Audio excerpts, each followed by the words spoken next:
కొన్నిసార్లు మనం అనుకోని ప్లాన్ చేసుకొని మరీ డేట్స్ ఫిక్స్ చేసుకొని వెళ్ళిన ట్రిప్స్ కన్నా అనుకోకుండా ప్లాన్ చేసుకోకుండా వెళ్ళిన ట్రిప్స్ చాలా బాగుంటాయి. అండ్ ప్లాన్ చేసుకోకుండా వెళ్ళినవే సక్సెస్ అవుతాయి కదా మోస్ట్ ఆఫ్ ది టైం.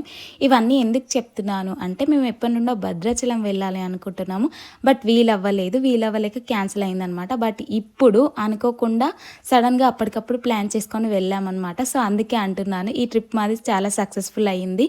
ఎన్నో అనుకున్నాం, ఎక్కడికెక్కడికో వెళ్ళాలి అనుకున్నాం. బట్ భద్రాచలం మాత్రం ఫైనల్ అయింది, వెళ్తున్నాము.